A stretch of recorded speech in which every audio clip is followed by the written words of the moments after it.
Hello. Once again, it is I, the Bruce Wayne of Azure Lane, OG Investigator, back at it again with another Azure Lane video. Now, some people were requesting I do a gear tier list. So I decided to do it by class. So, Destroyer gear tier list, Light Cruiser gear tier list, Heavy Cruiser gear tier list, Battleship gear tier list, and Carrier gear tier list. So, I have seen other gear tier lists done before, and they looked like this. Now, this is nice. It gives you all the information you would kind of want to know, but it kind of makes me want to throw up. So, I decided to just do a more simple one. This is my best gear tier list for destroyers, and I'll just go right down the list from each slot of gear that you could put in your destroyers. So you go up here, and oh, one more thing. So there's one thing you need to understand about destroyers. So all of them are grouped up into three types of destroyers. One is auxiliary destroyers, which increase the auxiliary slot of whatever you put there by 30%. The other is main gun focused destroyers, which reduces the amount of times you need to fire your main gun for your all-out assault by half.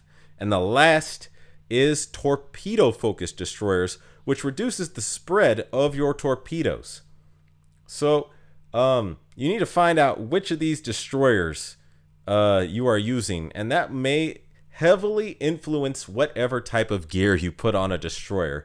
I found this list from a while ago. This is the one I have been using, and it hasn't been updated since September 16th, 2021. So I'm sure there's a newer one out there, and if not, maybe I should make one.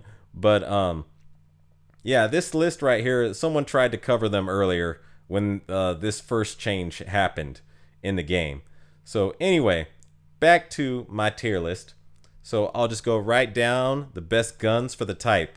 So these three guns right off the bat are the best for heavy armor. So you go to the wiki, click here, and I have it already set for heavy armor. And as you can see, the French baguette gun is uncontested at heavy armor. If you don't have the baguette gun, the Russian 130 millimeter is roughly just as good. I found it has a higher spread, but I found when I actually use it in the game, you'd be hard pressed to actually tell the difference between these two. And then the last is the the twin 127 millimeter American gun, and that gun also has very high damage on heavy armor, and it has the lowest spread. So all your rounds are much more likely to hit with the American gun. And it also gives a nice AA boost. But yeah, for heavy armor, these three are the best. And then for medium armor, I call this Italian gun the pasta gun, but it is technically the twin 135 millimeter, but I call it the pasta gun. So it has by far the highest damage on medium armor. It's not even close. The nearest competitor is the German gun, and yeah, the German gun falls way behind even in that regard.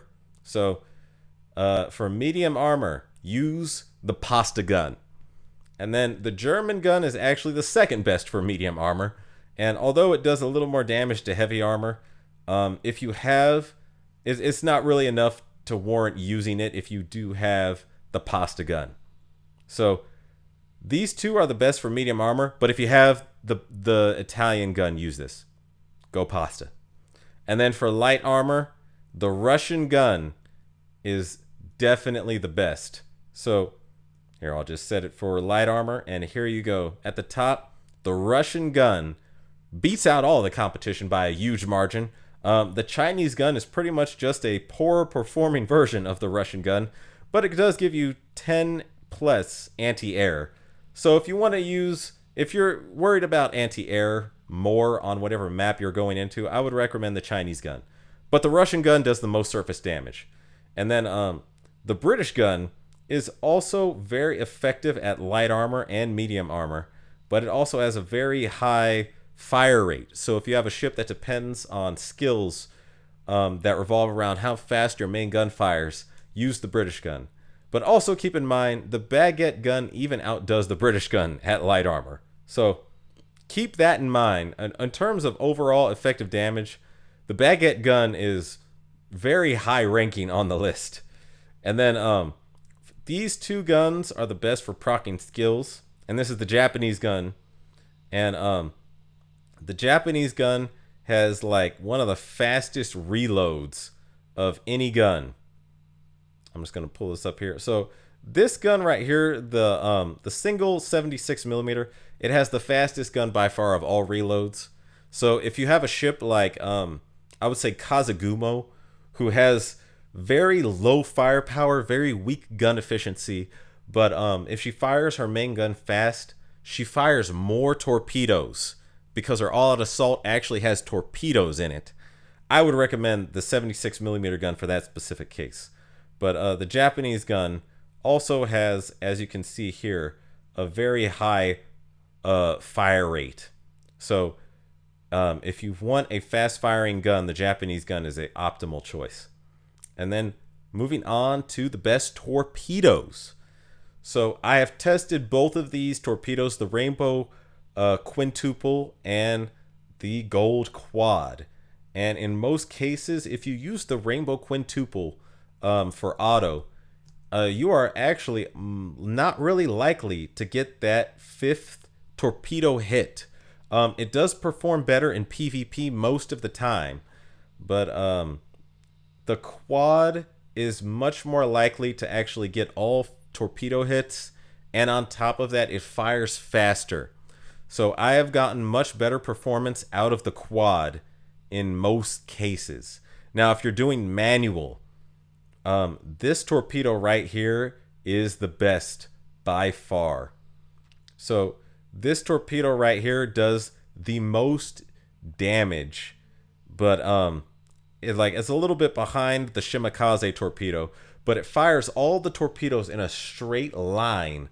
And if you're aiming the torpedoes yourself, you can do astounding amounts of damage with these torpedoes because you can aim all of them and hit all of them on the same target if you're good enough.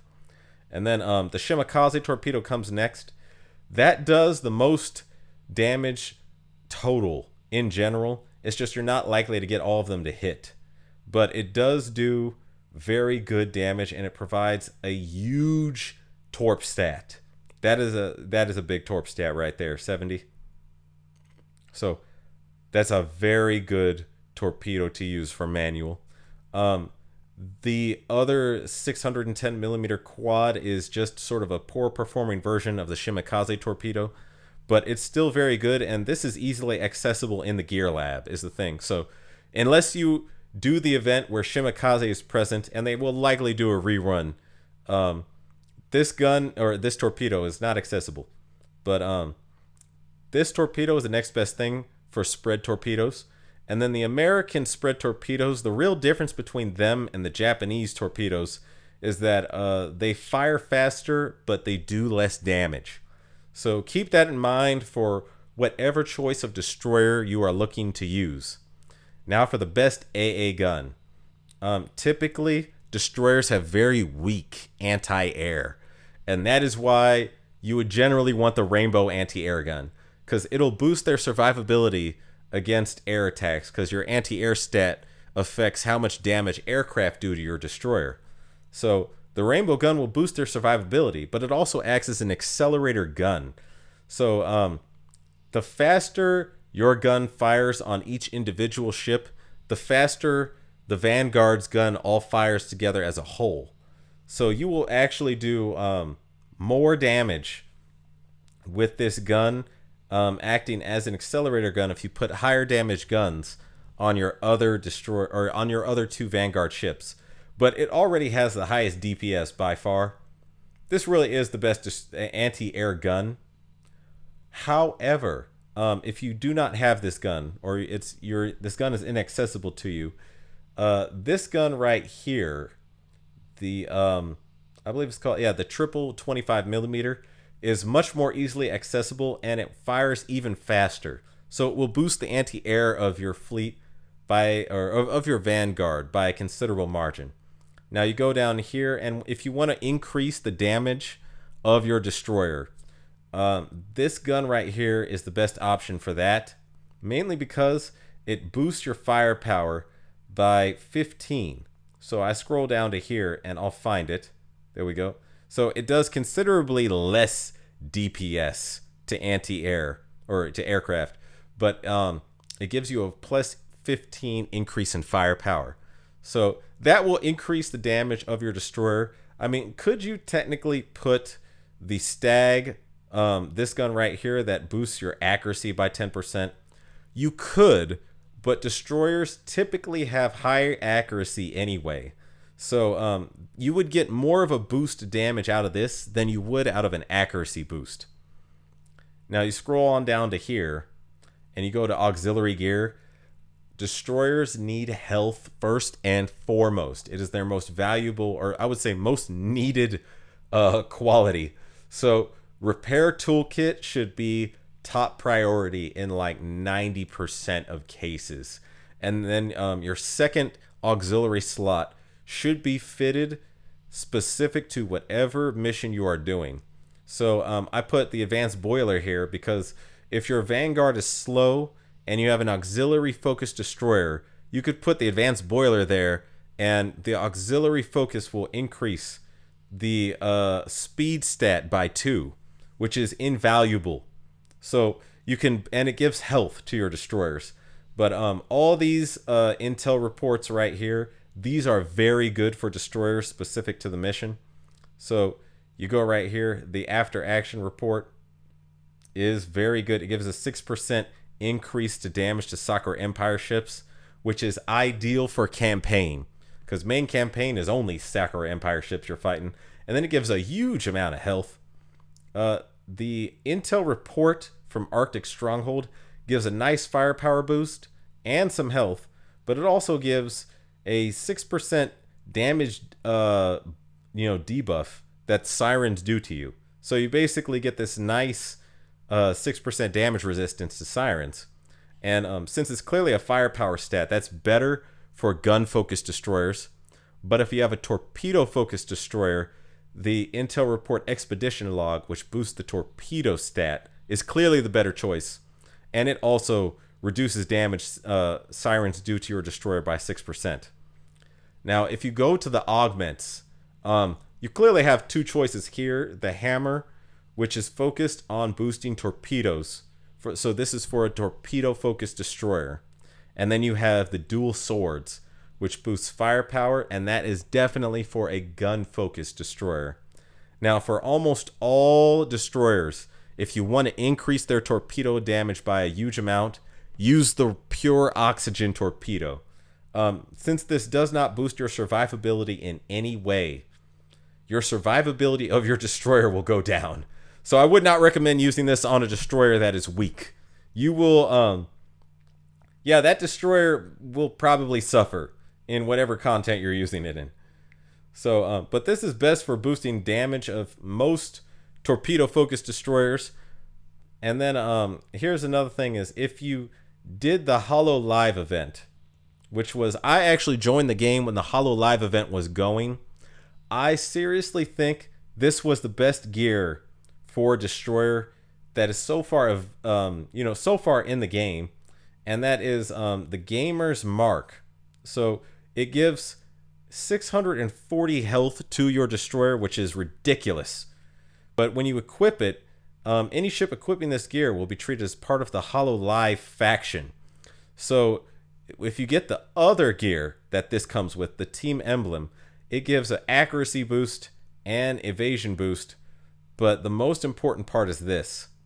So when equipped by a Holo Live ship, increases their damage dealt by 3%.